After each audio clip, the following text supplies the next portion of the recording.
Last time out, Lucy ran off to California to make up with Gary and Val. Ellen Beam was trying to balance women. Sue Ellen was having an affair with Dusty Farlow and contemplating a huge life change. Oh, and Bobby reignited his love affair with Jenna Wade.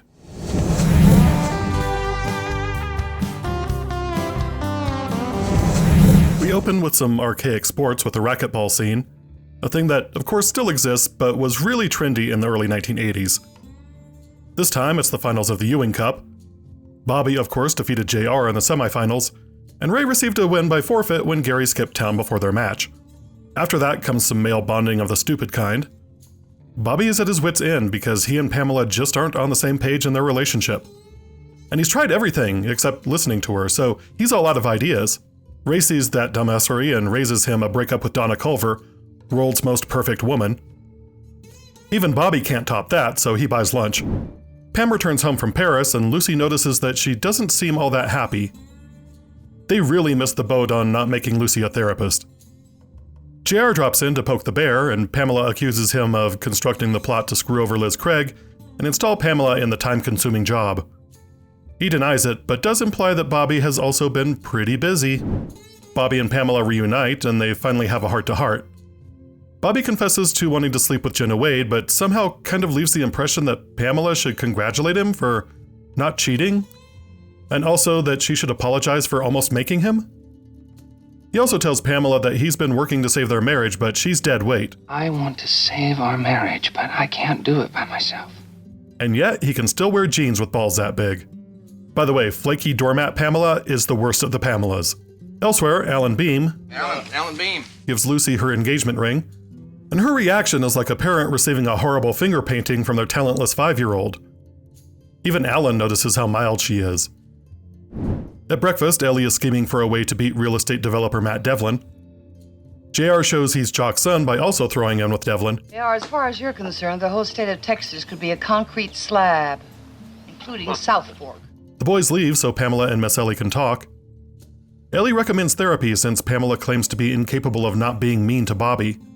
Is Pamela watching the same show that I am? Jenna calls Bobby at the office, prompting some needling from JR. Bobby warns him to stay in his lane, though. Pamela stops by Cliff's apartment to check on him. He gets defensive, presumably because she's interrupted Press Your Luck, and he really just gets a kick out of the Boy George whammy.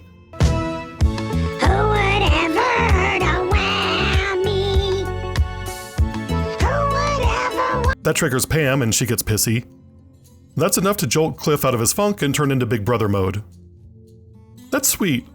Cliff is usually so pathetic that he can't function as a support system. Jenna meets with Bobby and apologizes to Bobby for trying to seduce him while he was vulnerable. I mean, yes, taking advantage of someone when they're emotionally vulnerable is never cool. But the entire first half of this episode is women apologizing to Bobby. She does say that the offer is always on the table, but Bobby says he's a one-woman man.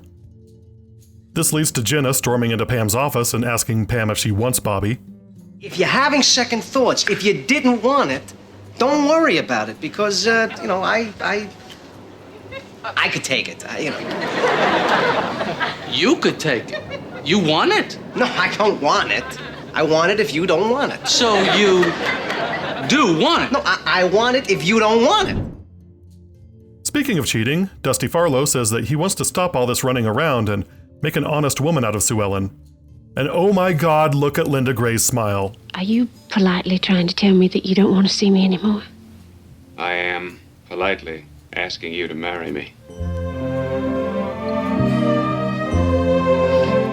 How can you not love this show?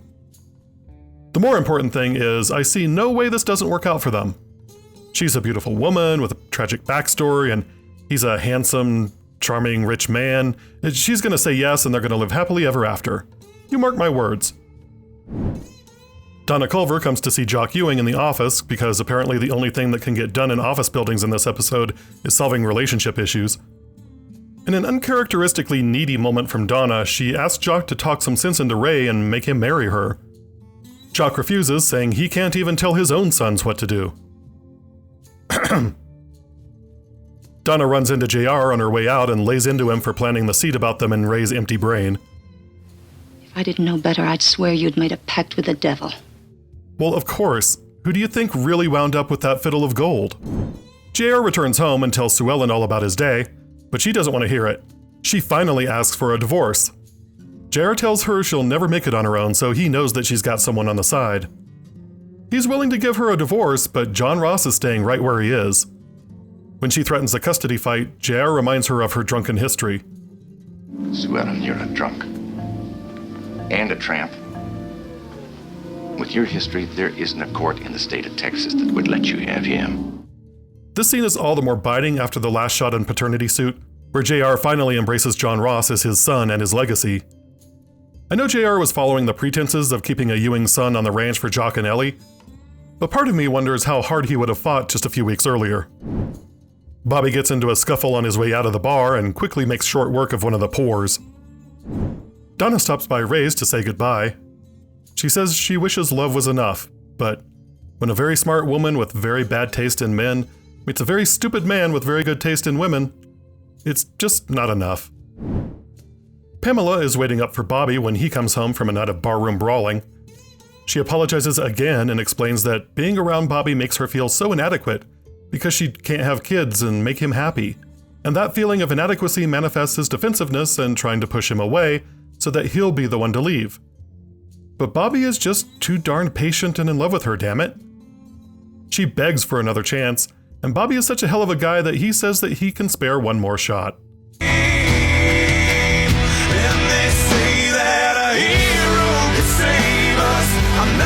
Sue Ellen shows up on Dusty's doorstep in shock. She explains that she asked for a divorce, but JR has found a way to anchor her to South Fork, through John Ross. Dusty, perfect man, offers to wait until she has time to think it through. A broken Sue Ellen tells him that JR always wins. He can't win. But he has. And he always will. Sure enough, Sue Ellen returns with her tail between her legs, and JR is waiting there to gloat. And we're out.